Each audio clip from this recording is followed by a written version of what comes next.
Mais quand c'est Alien sur le téléphone, non, il n'y a pas de problème. Prends le temps de le voir dans les bonnes conditions.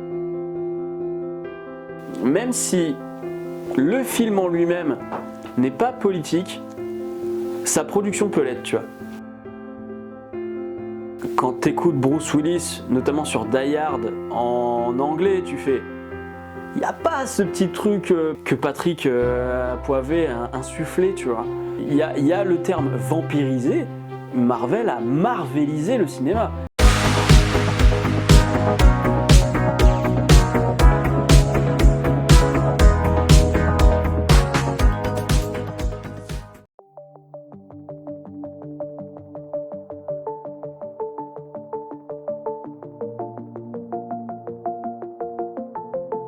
Le cinéma est riche. Chaque pays a son identité cinématographique. Est-ce que tu en aimes une en particulier? Américaine, anglaise, coréenne, française, etc.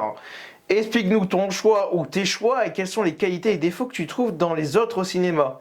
Et que penses-tu du cinéma français et de son avenir? Alors, je suis sur un cinéma plutôt occidental. Je m'intéresse un petit peu à ce qui se fait Japon, Corée, mais enfin le cinéma asiatique, j'ai des potes qui sont à fond cinéma hongkongais et tout, ils connaissent tout sur le bout des doigts, moi tu peux même pas m'en parler. Et c'est pour ça justement que je m'abstiens d'en parler, parce que je suis pas du tout légitime pour le coup, parce que j'y connais que dalle. Et donc ouais, je suis plus sur du cinéma occidental, principalement américain, mea culpa, je suis désolé.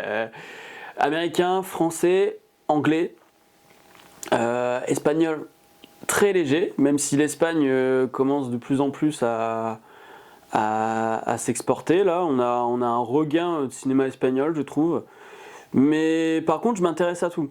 C'est-à-dire, tu vois, ça va être du blockbuster, ça va être du documentaire, ça va être du film d'auteur. Et justement, comme je parle de pluralité, quand on me dit oh, le cinéma français c'est toujours des drames, machin, ça gonfle. Ça gonfle sévère, parce qu'en fait, c'est des gens qui s'arrêtent juste sur les grosses sorties à 250 copies nationales, style Ducobu, les tuches et tout. Et attention, moi j'aime bien les tuches. Surtout le premier et le 3. Voilà, je le dis. Mais je suis pas contre la comédie. Moi j'adore la Tour Montparnasse infernale, tu vois, je le connais par cœur le truc. Mais par contre, des mecs qui me disent oui, le cinéma français c'est toujours des drames saupoudrés de crises socio-économiques et tout. Non, c'est juste que vous êtes des feignants et je te regarde pas, je te regarde toi parce que je te parle à toi. Hein. C'est vous là les feignants. Sympa. Mais du coup ouais, en fait ce sont des gens qui sont feignants et qui n'ont pas la curiosité d'aller voir ce qui se passe au cinéma. Parce que des films de genre français, on en a, certes, beaucoup trop peu comparé à ce qu'on pourrait souhaiter. Du cinéma documentaire français, on en a. Du film, même qui a eu des grosses sorties et qui sont de qualité, on en a. Je pense à Au revoir là-haut, je pense à Edmond, je pense à... alors évidemment là je cherche tout parce que je fatigue aussi, mais il y a énormément de films. Arrête, l'interview elle est pas si longue. Il y a les Visiteurs du futur, tu vois, que je n'ai pas vu, mais c'est un cinéma de genre.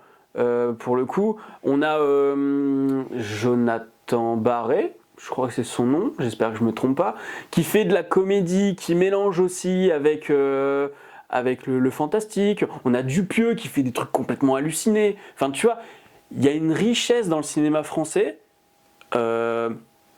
qu'on n'a pas ailleurs. Tu prends le cinéma américain.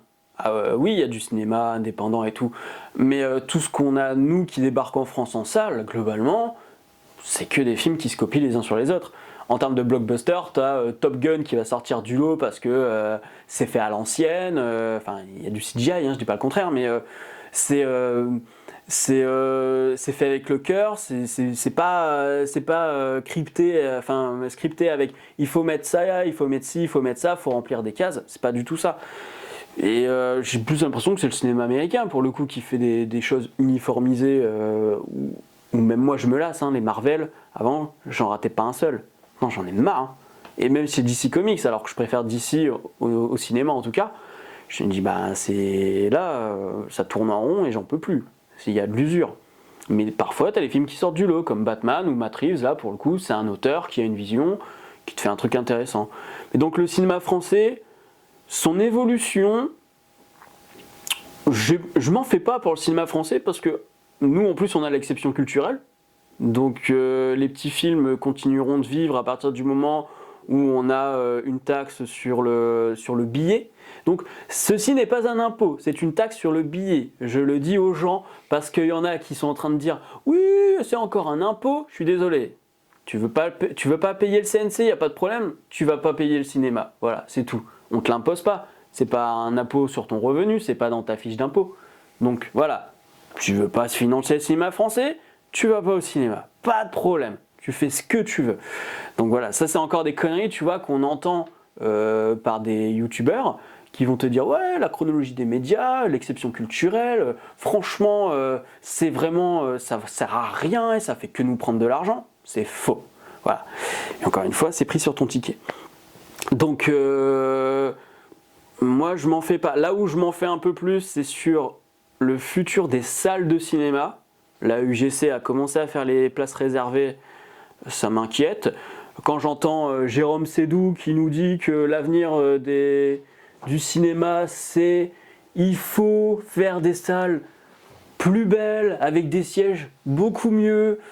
C'est pas ça qu'il faut pour le cinéma français, c'est pas des meilleures salles, c'est des producteurs comme Monsieur Sédou, Gaumont Pathé, hein, qui va justement aller chercher des petits films et les mettre en avant, qui va aller produire ces films-là et qui va pas nous faire un énième du cobu mes couilles là, tu vois. Je commence à être énervé parce que ça m'énerve en fait. Le cinéma français, c'est un truc auquel pour lequel j'ai beaucoup d'affection. Et tu vois bien que nous, heureusement qu'on a ça, parce qu'en Italie, ils n'avaient rien pour protéger leur cinéma. Aujourd'hui, le cinéma italien, il est quasiment mort. Aujourd'hui, on a des petits films par-ci par-là qui reviennent. On a eu Freaks Out, on l'appelle Gigrobot, qui sont du même réalisateur d'ailleurs, Mainetti, Gabriele Mainetti, ou des mecs qu'on a l'habitude de voir depuis une trentaine d'années, comme alors j'ai plus le nom, Nina Moretti, voilà. Je crois que c'est ça. Tu vois, par exemple, cinéma espagnol, espagnol-italien, je suis assez fou là-dessus, comme tu peux le remarquer. Mais eux n'ont pas de quoi assurer une pérennité pour leur cinéma. Et donc, on les voit crever. Nous, en France, on a la possibilité, certes, d'avoir des films comme du Cobu, etc. Tant mieux que ça fasse des entrées. Encore une fois, tant mieux parce que le CNC va aller prendre de l'argent sur ces films-là pour aller produire des petits films. Et sans ça, tu vois, par exemple, s'il y avait... Je suis pas sûr qu'on aurait je suis pas sûr qu'un Quentin Dupieux aurait pu exister sans l'exception culturelle. Encore une fois. Donc, je m'en fais pas pour le cinéma français, je m'en fais plutôt pour les gens qui vont essayer de continuer à essayer de le faire vivre. Parce que si c'est des Jérôme Sédou, ça n'avancera plus, ça n'avancera pas. Donc je suis pas spécialement confiant et te dire ouais, ça y est, la crise est réglée ou quoi. D'ailleurs, il n'y a pas vraiment de crise parce que les chiffres ont réaugmenté. C'est pas encore ceux qu'on avait avant le Covid en termes de fréquentation de cinéma, mais là ça continue de monter. Donc ça va revenir progressivement. Par contre, ce qui m'inquiète, c'est plus le comportement des gens dans les salles de cinéma. Justement, puisqu'on parle des salles de cinéma, que penses-tu des plateformes de streaming, de Netflix, de l'impérialisme Disney? Ces nouveaux arrivants signent-ils la fin du cinéma ou tout du moins une période de récession, de difficulté pour ce loisir grand écran? Sont-ils un point négatif ou positif pour le développement et la production cinématographique? Les deux, toujours pareil. Et c'est bien que tu aies dit impérialisme de Disney, parce que je suis totalement d'accord, hein, c'est du monopole dans tous les sens du terme, ils ravalent tout, c'est les vers dans Dune, ils ratissent tout ce qui passe devant eux. Et non, c'est du pour et du contre. C'est du pour parce que, par exemple, ça peut permettre à certains films qui n'auraient pas vu le jour au cinéma de voir le jour sur les plateformes. Alors pas toujours très bon, mais au moins ça permet d'exister. En plus, comme Netflix, Prime, etc.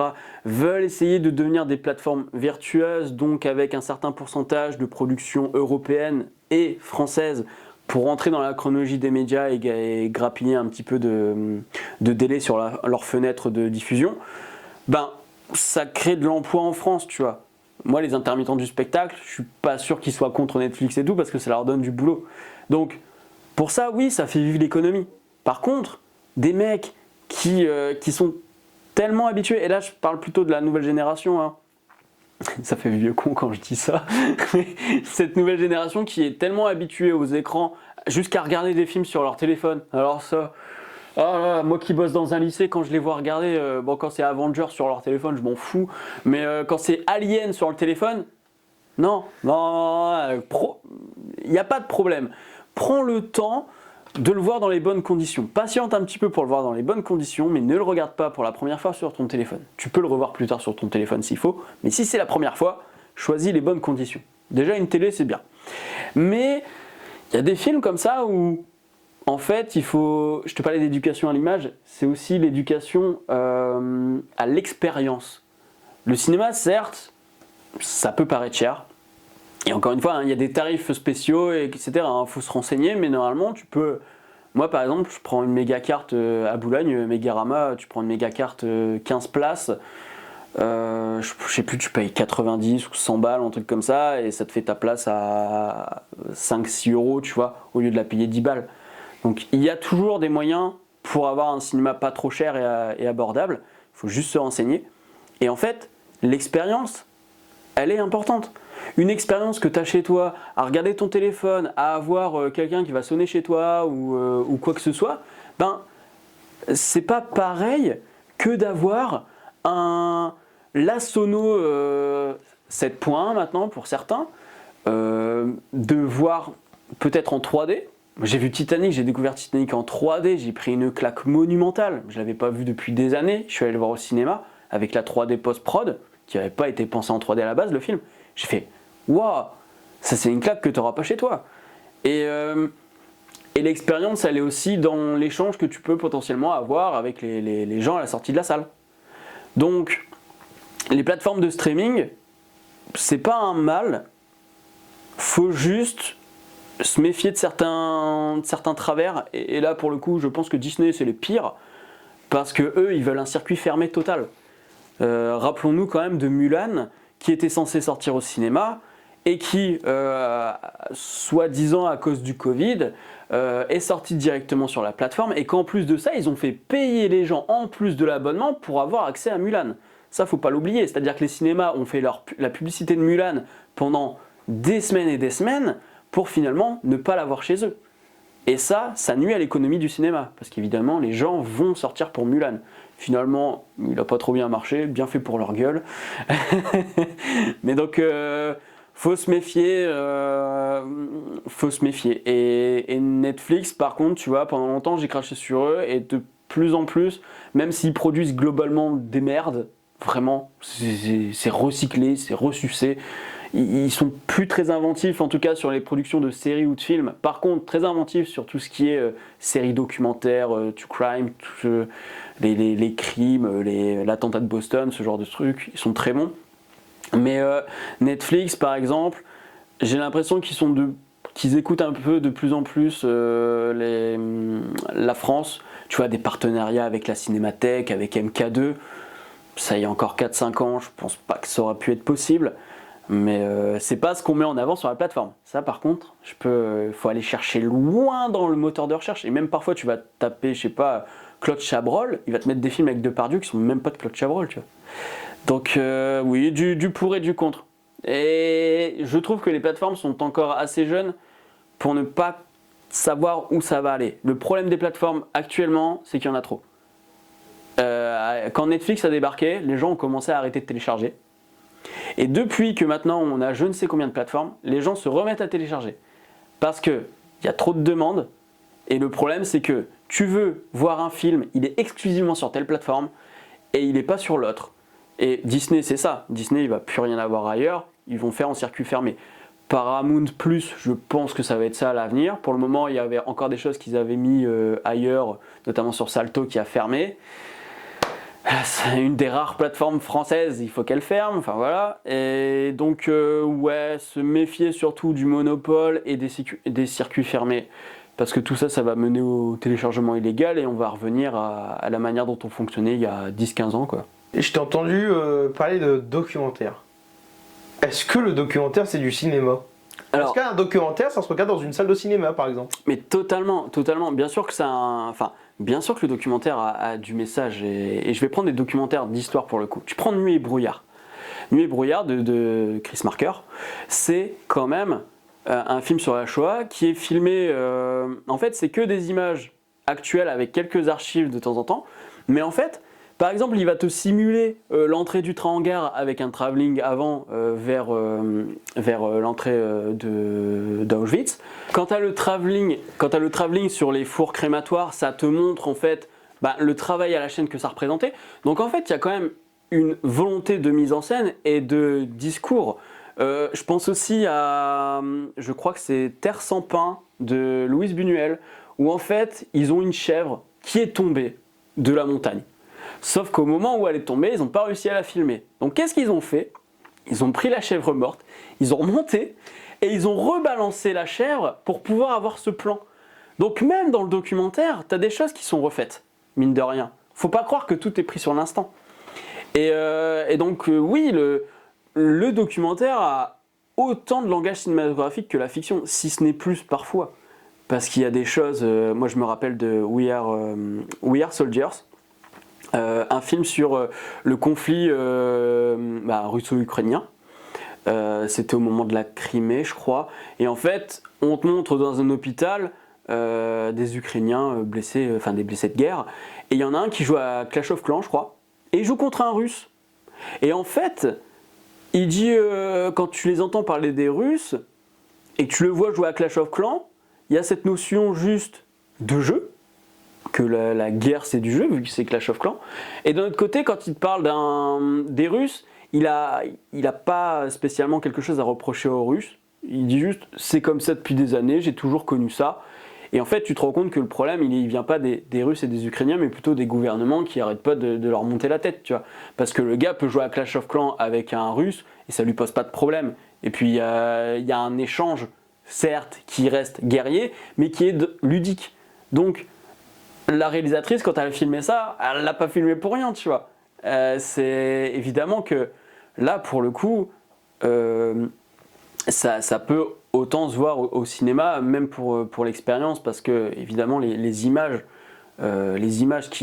qu'on te balance à la tronche, tu vois, j'ai jamais vu Nuit et brouillard au cinéma, j'ai jamais vu Le sang des bêtes non plus au cinéma, qui est sur les abattoirs rue de Vaugirard, je crois, à l'époque, qui maintenant c'est là où il y avait la Comic Con de Paris et tout, tu vois, c'est à cet endroit là.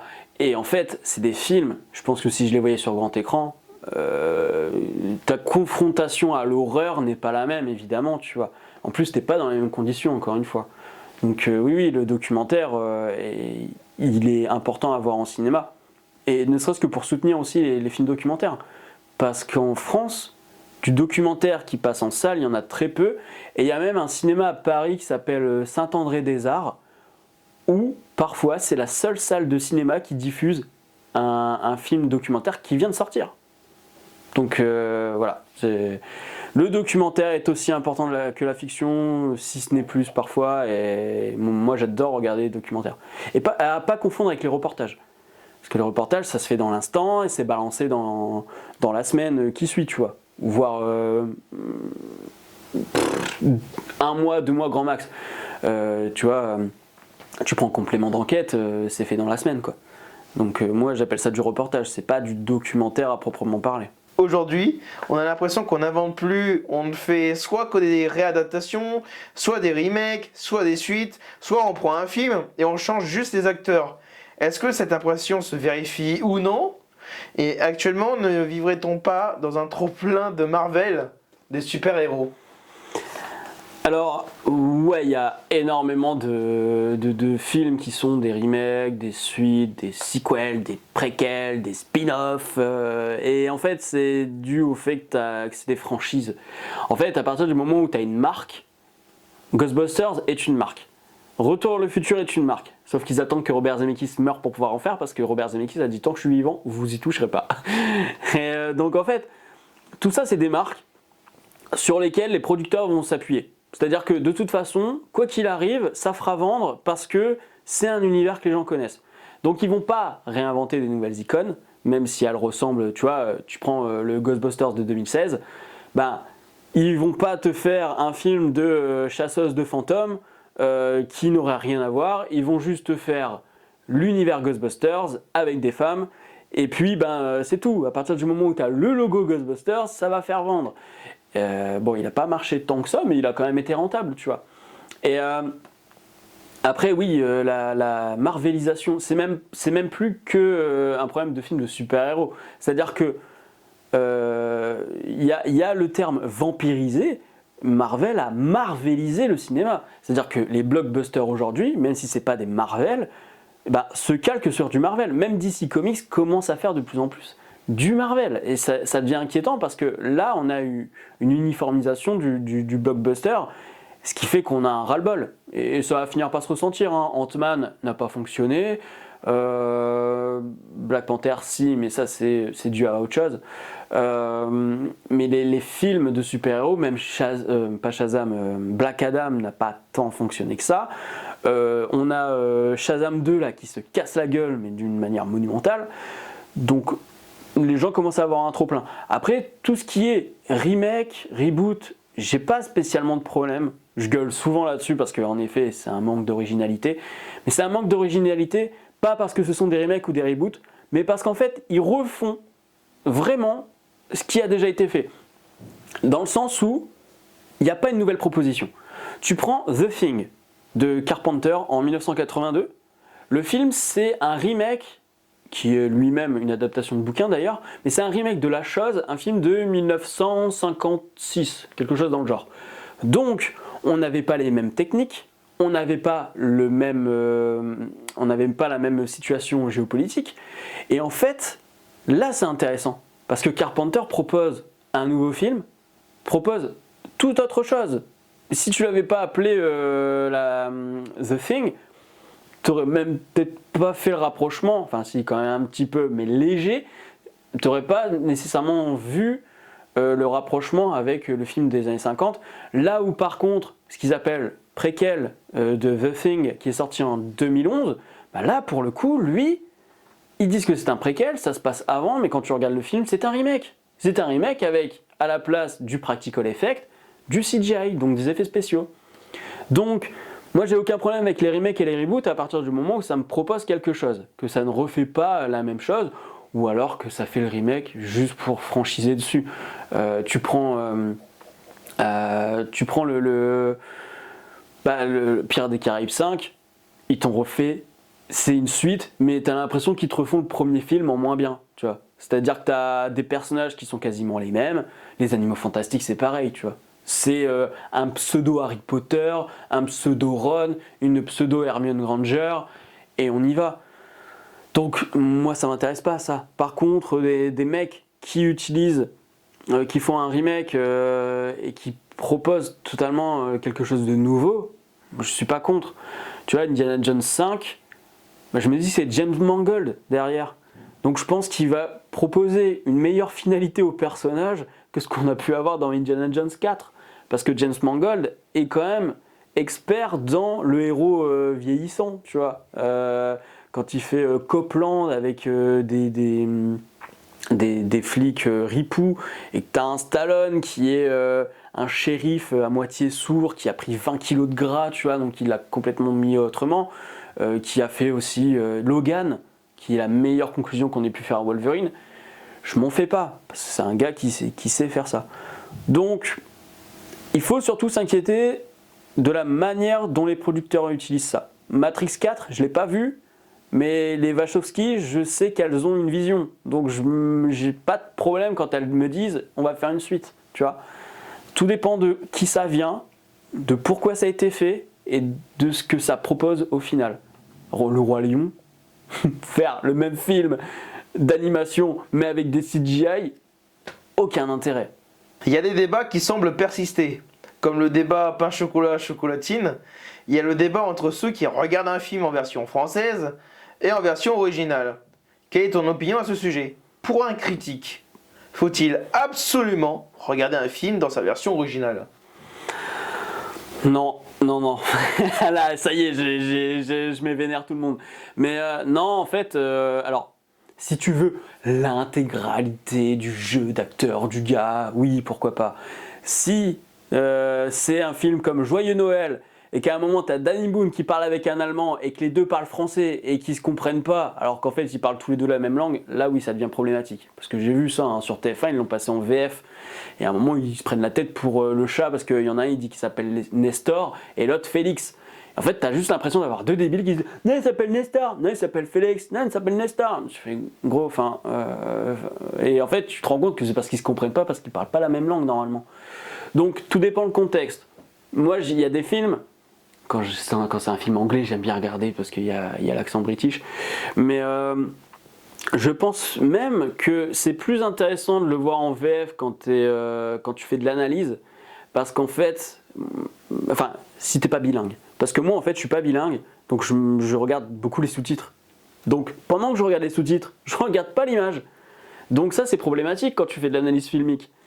Donc j'aime bien quand même, pour un premier visionnage, quand je dois bosser sur le film en tout cas, regarder en VF, et ensuite, pourquoi pas en VO, tu vois. Mais moi, la guerre VF-VO, j'en ai marre. Et puis en plus, je suis désolé, mais... Ok, on est un pays avec une éducation plutôt élevée, mais il y a quand même de l'analphabétisme en France, tu vois, ça existe. Il y a de la dyslexie en France. T'as aussi des gamins qui vont aller voir le film. Enfin, tu vas pas t'amuser à regarder des sous-titres.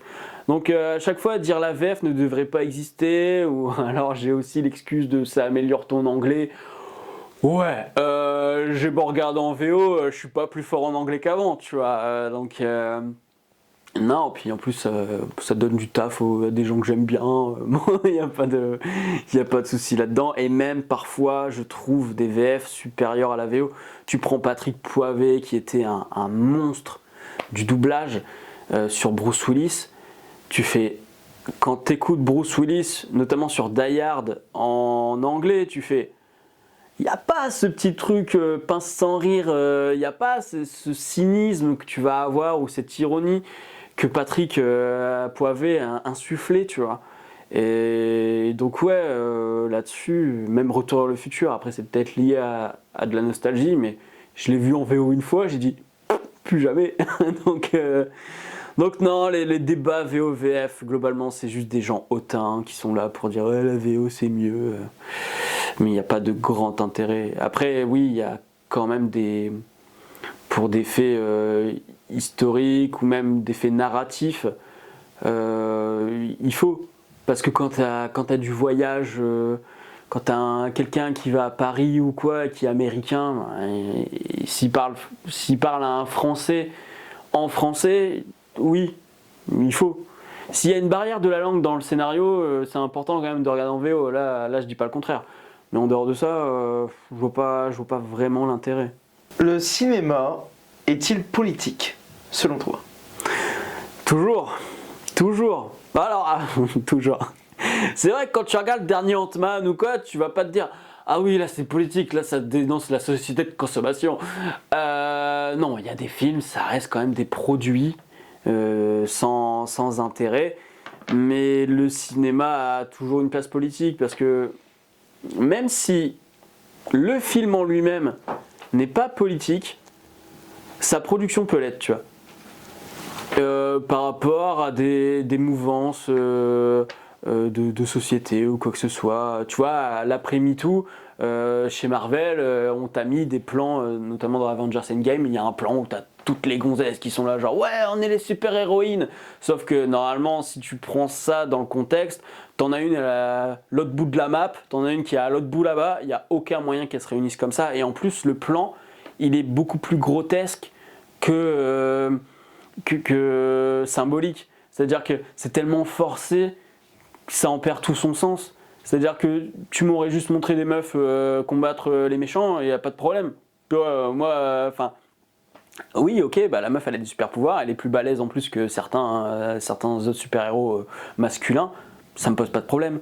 Par contre, me balancer un plan comme ça, totalement random, qui sort de nulle part en mode allez les filles, on y va. Là t'es là, tu fais non, vas-y c'est bon, arrête. Donc même là, tu vois, Marvel Endgame, Avengers Endgame, même là il est politique. Quand tu prends la petite sirène, oh, bah, alors moi les questions d'ethnie et tout, j'en ai rien à cirer vraiment, en plus c'est un conte, donc tu fais ce que tu veux.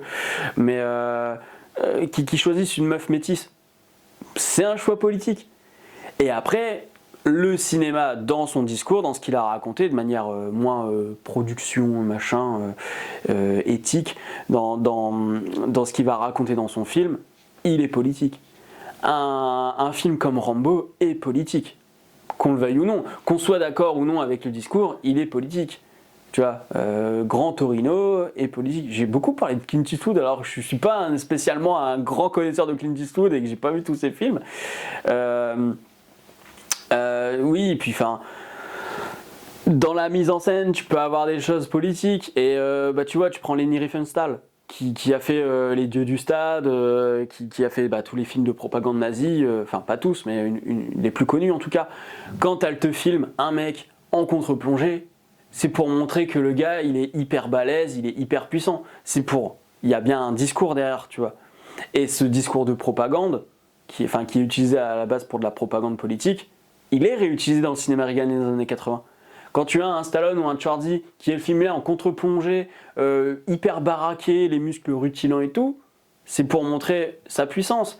Et quand en plus tu prends Chuck Norris, qui lui pour le coup est vraiment reaganien dans le sens, alors lui c'est pour l'Amérique, interventionnisme et tout, tu vois. Là pour le coup, lui il incarne une Amérique.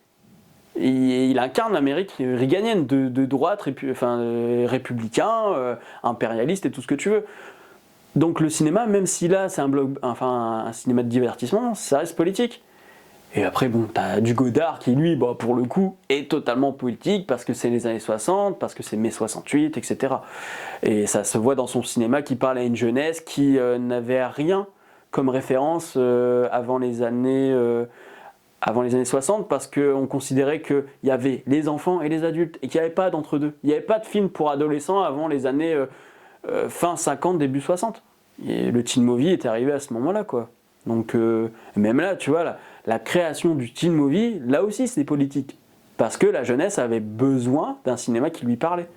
Donc le cinéma est toujours politique, qu'on le veuille ou non. On arrivera toujours à y trouver de la politique, que ce soit les raisons de sa production ou dans le film en lui-même. Les films commerciaux peuvent-ils devenir de grandes œuvres? Une question qu'avait posée Game Focus durant l'interview. Mais carrément. Il y a tellement de films qui sont à la base faits pour le grand spectacle et qui aujourd'hui sont des grandes œuvres. James Cameron. James Cameron, quasiment tout son cinéma, c'est que des grandes œuvres qui fonctionnent encore aujourd'hui. Même la technologie, tu vois, le morphing dans Terminator 2. Il y a des films commerciaux qui deviennent des grandes œuvres à la fois pour le public, mais aussi à la fois d'un point de vue cinématographique. Même Naissance d'une nation, là on parle 1922, 23 ou 27, je sais plus, enfin c'est les années 20, je crois. Ce film, il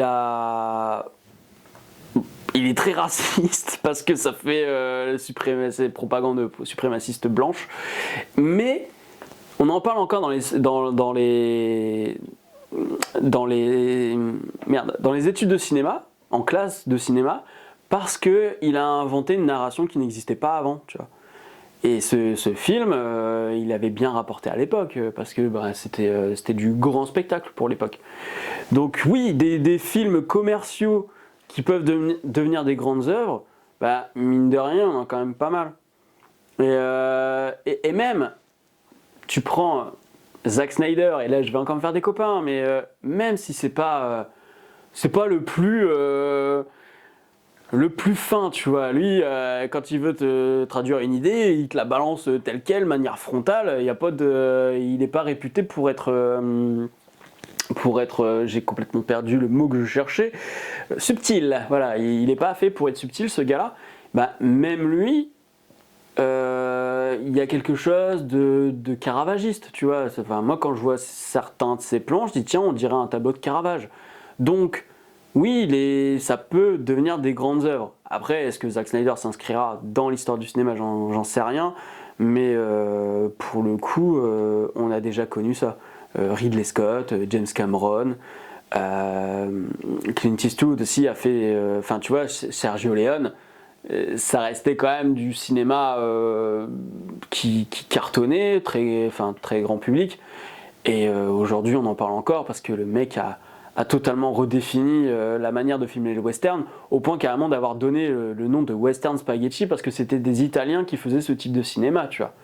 Donc oui, non, là-dessus, le cinéma commercial peut devenir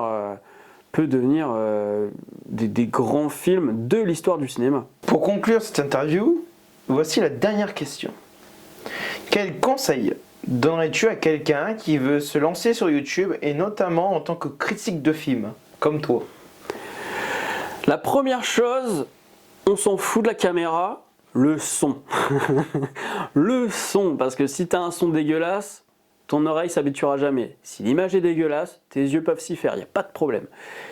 Et critique ciné, alors on parle de critique, on parle pas d'avis. Critique, il faut quand même avoir un minimum de bagage.